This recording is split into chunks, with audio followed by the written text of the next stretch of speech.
Hey everybody, welcome to Geekism. I'm Teach, And I'm Corey. and this is gonna be a very compact, short, concise episode. Though we're gonna just boom, boom, boom, get through this, hitting you with Oh the yeah, news that you may want to know, but maybe we'll see you how already know. Yeah, we'll see how this actually goes and stays on track. Yeah, we don't have we don't have a good history of keeping to the point and on track, Jeez.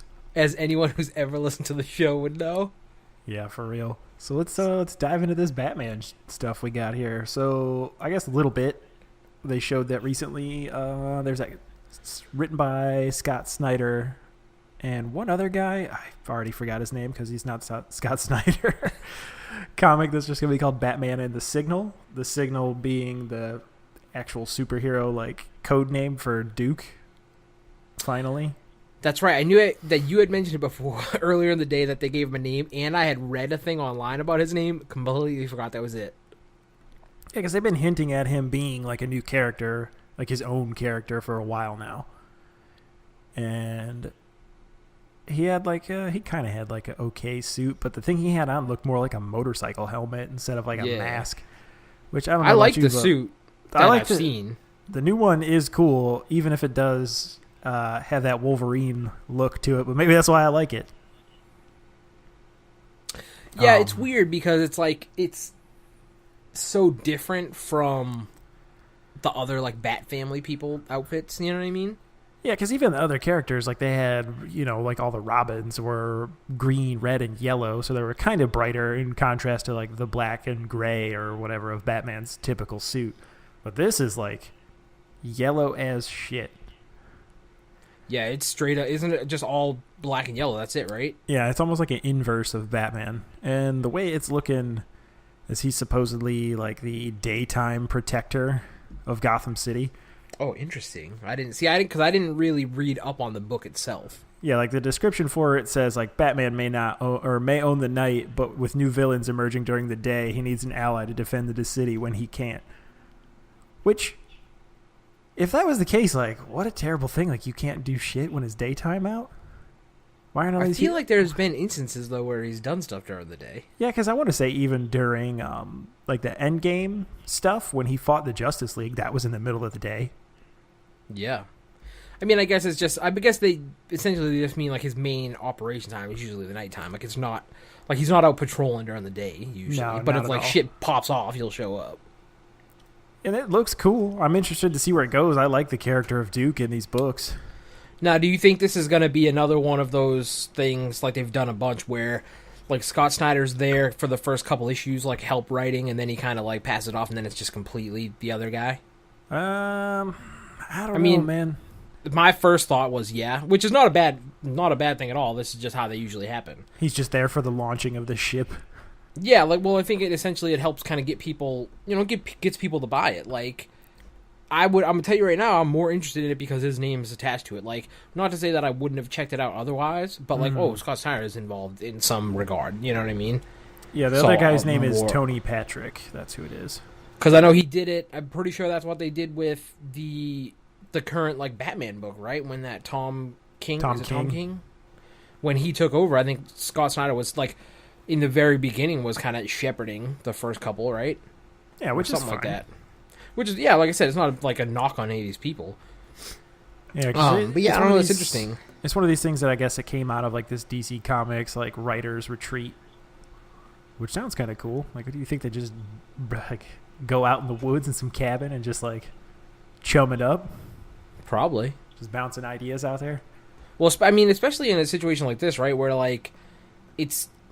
there's usually a lot of stuff happening in different books that affect the whole universe. Yeah, you know what I mean? The continuity as a whole, even if they're not directly in every issue. Yeah, so it would make sense for them to be hey, I'm planning on.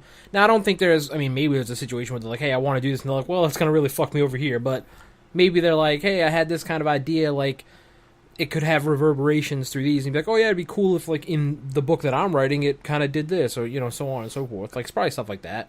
I like the fact that he's got these little, almost Eskrima stick things, reminiscent of Nightwing, but they look a little different. There's these little retractable hooks that come out of them. Yeah, I saw because I saw they've been doing these for the last few kind of books they put out like this, where they show off like sort of like the concept art, like turnarounds for the costume. Yeah. And I saw like I saw the picture of it, and like the little sticks, like it mentioned like all the little thing flares out to be kind of like hatchets, and I was like, that's pretty cool. Yeah, it's kind of cool too, like looking at those photos, like seeing how like the black bits on the mask are actually like a bat shape. Yeah, it's just little stuff. I don't know. It's like really cool. Yeah, it looks pretty rad. So when does that start? That is supposed to come out. Let me try and re-navigate this thing. Like, is it later this year, or is it? Yeah, I want to say it might be even next month. Oh, wow. But it's one of those things, too, where Scott Snyder was like, it's cool to see that's like a team-up book, but I would be, interested in spinning it off into his own standalone series. Yeah. Well, I mean, that's probably the play, right? Like, if the reception is good for him, then, Yeah, November 8th is the launch date. All right, so a couple months from now. And it's supposed to kind of come out of the events of Dark Days, The Culling. Okay. Well, speaking of how we talked about the Dark Knight's Metal, that starts next week. Yeah, I'm getting pretty hyped for that. Well, not even next week, like this coming week that we're in. Which is cool. Yeah, I'm psyched. Glad to see like it finally, like picking up. Yeah, I want to know what it's all about. Well, I'm sure we'll talk about it on here. Oh, after absolutely. we read it. It's almost impossible not to. Now, just a brief aside. While we're talking about Batman, so today I got back to Telltale Batman video game season 1 because, as we talked about on here a bunch of times, I never finished it. So I played the first 2 episodes today. First episode was like a couple hours, maybe like 3 hours. Then I was like, I don't know if I'm gonna be able to finish the second one today. Launched it. It was literally took me an hour. So wait, you played through the first one, all of it? Yeah, I played through the first one being like, man, it wasn't like super long, but like it took a couple hours or whatever. So I was like, I don't know. That's why I told you. I was like, I don't know if I'll finish the second one before we record. So I was like, but I'll start it. And I launched it. And next thing I know, it was over. And I was like, what the fuck? And it had only been like an hour. You just blew through that, huh? So yeah, so I finished the first 2. So I guess I'll keep people updated on that as we go. You're a better man than me. I never finished that first one. The first episode? Whatever, like the first one is that came out like a while ago. Well, it's the first season, which was 5 episodes. Mm-hmm. So I think the first time I tried to play it, I think I only got through the first 2, and then I had technical issues or whatever, and I just never got back to it. I just tried to play through it, and I kind of liked where the story was going, but like the way those Telltale games play out is just too clunky looking for me. They're very buggy, and I think it's a matter of that they're like, and again, maybe I don't know for sure, but it seems like they're still using the same fucking engine they've been using since they made that Back to the Future game way back in the day. And they're just like, yeah, all right. Like, I got to the point, and I remembered this, and this is how I remembered I had played through episode 2 before. There's a scene where it's like a flashback. You're watching like a security camera footage. Mm-hmm. And for whatever reason, the graphics of the people in the footage, I swear to God, it looks like fucking like PS1 GameCube level. Like, I looked like I was looking at a scene from fucking Metal Gear Solid 1. And I was like, why is everyone's... Their faces are just flat, and it looks like the noses are like pixel art lines. I was like, what the fuck is this? Amazing. But yeah, I mean, it's weird because I remember the first time I played through these things, I kind of made some choices with my Batman and Bruce Wayne that I was kind of like, it kind of fit for what I was doing, the story at the time, but it wasn't like how I think Batman should be. Mm-hmm. So that this time I made a point, and I was like, no, I'm just going to play it as my Batman and, see how it goes. But it's weird because I'm constantly fighting like to make the choices that I know would reflect how Batman comics like continuity is. So I have to remind myself and be like, well, this is a different story. Like the characters that are in this that are also in the comics, like they're not the same people. Oof. So, but I don't know. It's cool so far. I just thought it would be neat to go back, especially because the season 2 just started. You'll have to keep me posted on that because I just don't think I can get back into that. Yeah, I'll let you know what happens. So then if we decide to get that season 2, we can get in there. All right. So I think that's really it for the Batman stuff, right? I didn't see anything I think else so, yeah. Kind of crazy coming. Still on topic of the whole comic book thing in the DC world, I picked up that Mr. Miracle that just recently came out. I saw it was coming out. I heard a couple of people told me they picked it up. I loved the cover, but I didn't read it myself. It's worth checking out. I couldn't really tell you like what is going on entirely, but it's really weird because like every couple panels, there's just a black panel with white lettering that just says Dark Side is. Huh. And I know he has a connection to him. His real identity, his name's Scott Free, who's, like the greatest escape artist, whatever. But I know that his relation to a Dark Side is like, I want to say like Dark Side is that dude's name the Allfather or something like that? People that live in Apocalypse. Yeah. To kind of form some like treaty or whatever, like some sort of peace or whatever, they kind of traded sons. So Mr. Miracle was Allfather's son. He got traded to Darkseid, and then Darkseid's son, Orion. Was that the New Gods? I don't know. I don't know shit about this stuff. Orion is called? I want to say one of the New Gods. So that's what I'm saying. Like, yeah, all those people from that area are the New Gods. So Mr. Miracle is not like a human or anything.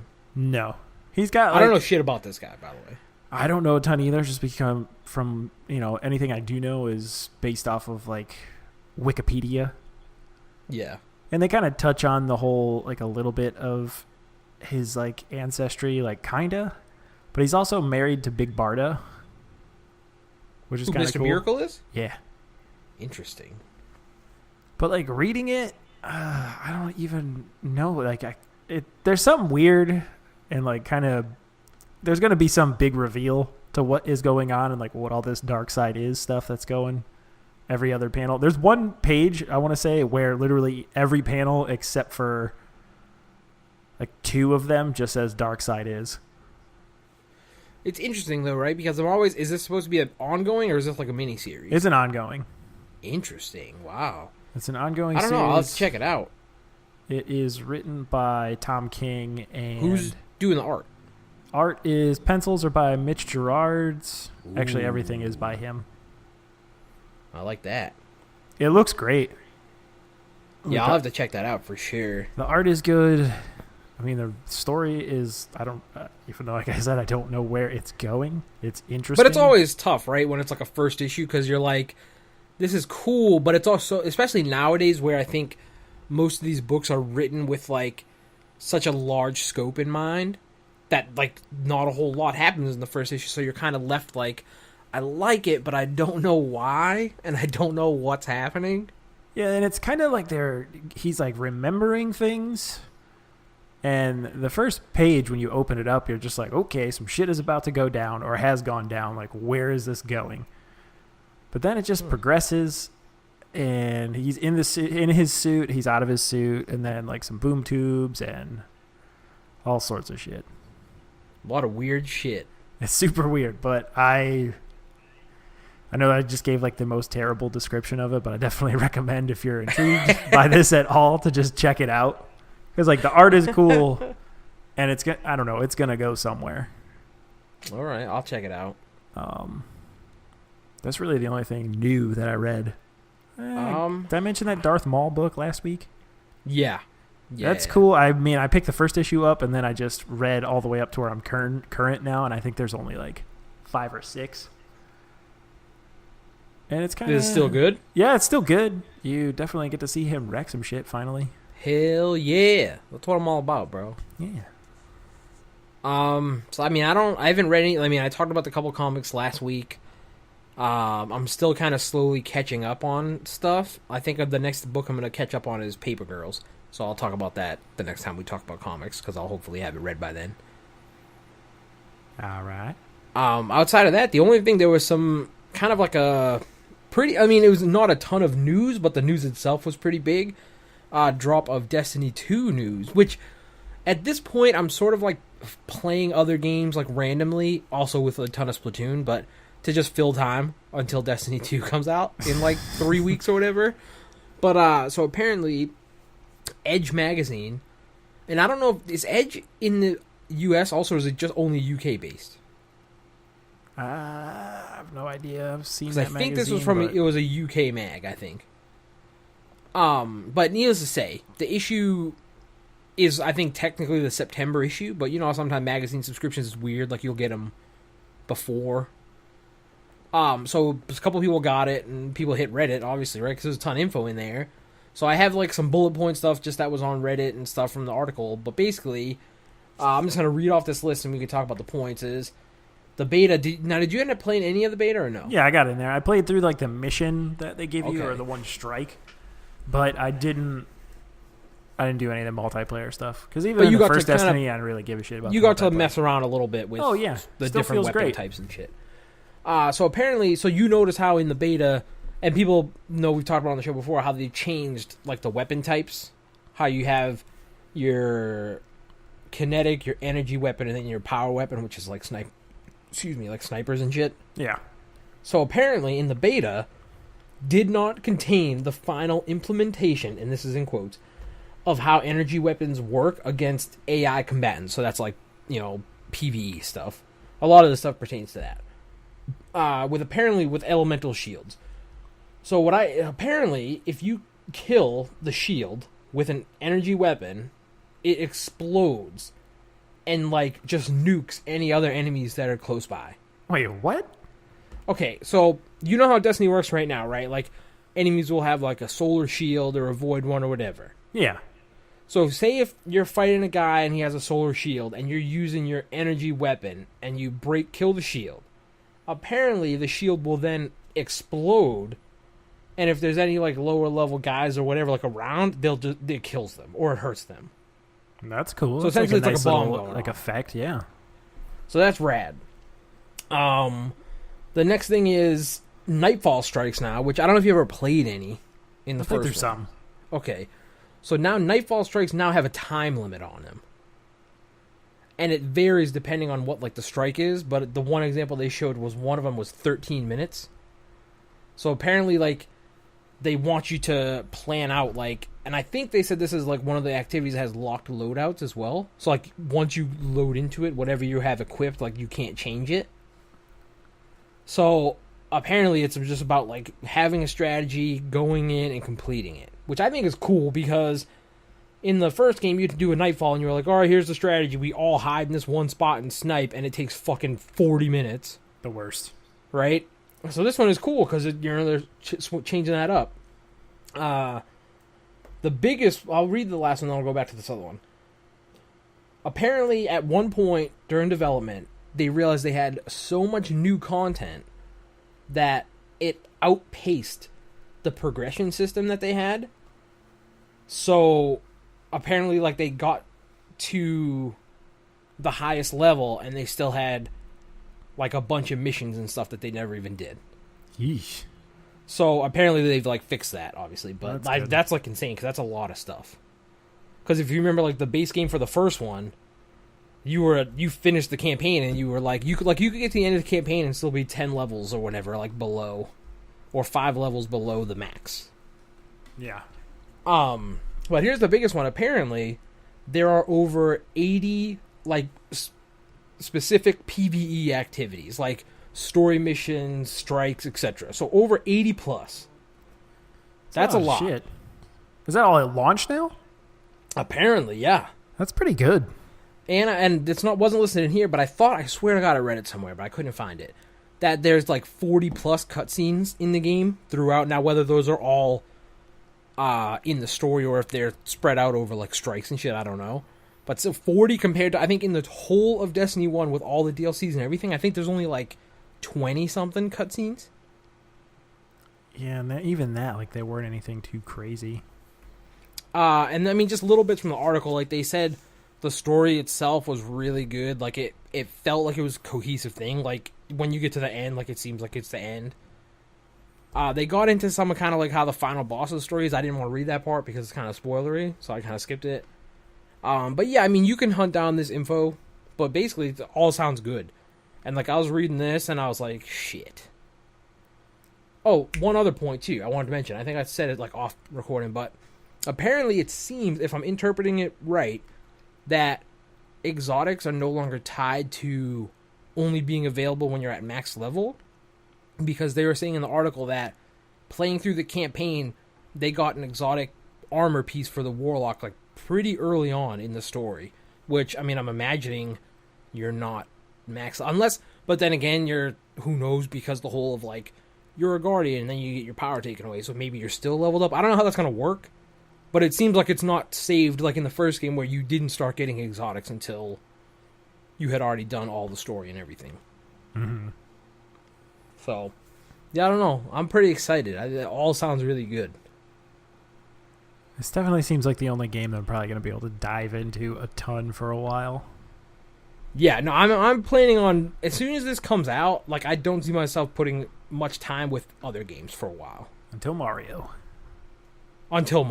yeah.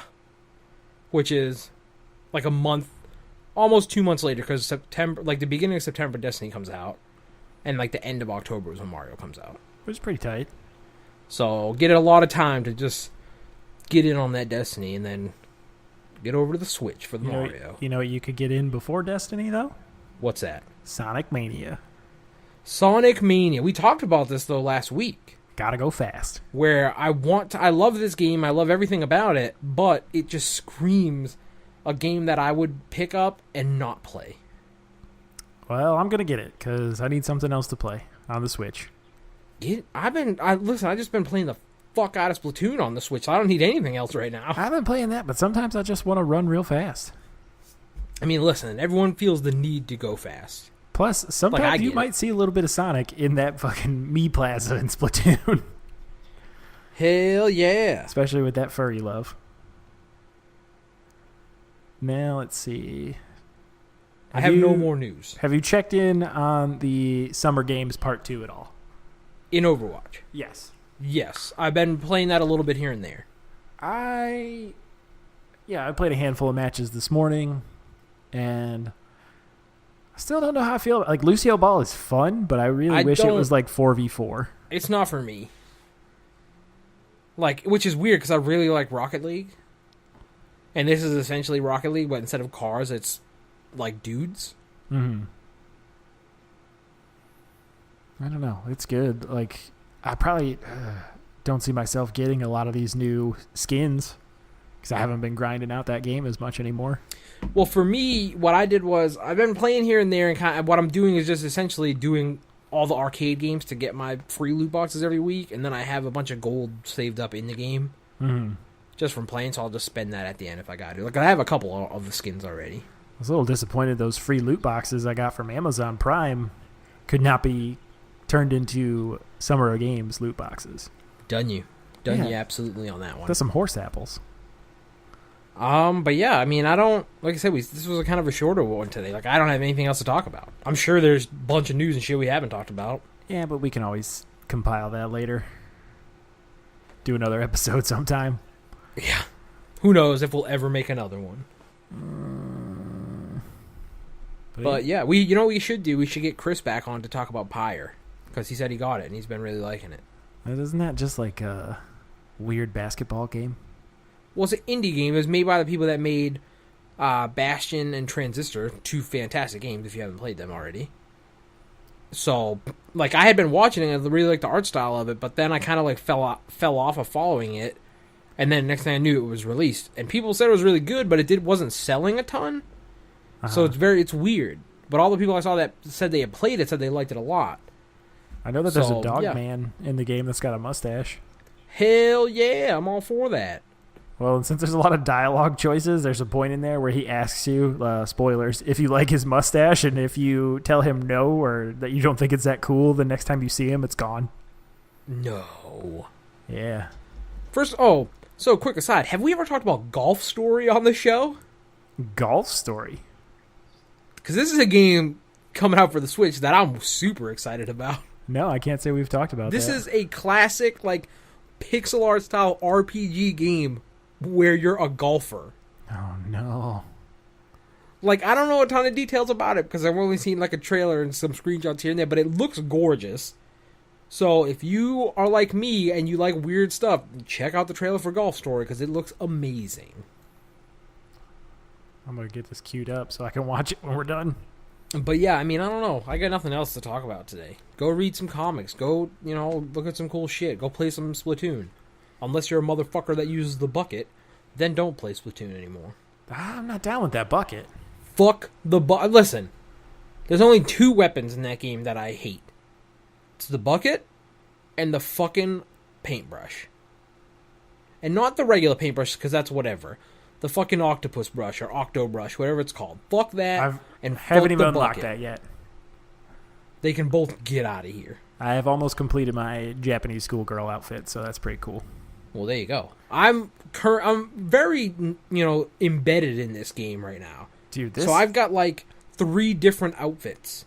I saw some guy with a ninja mask earlier that looked pretty sweet. I think you get that from the amiibo, right? This golf game looks pretty sweet. I told you. It looks incredible. They got gators in there, too. It looks awesome. I'm psyched for Golf Story. Thing is, what I don't like about it, their logo, title, not a fan. Could have been way better.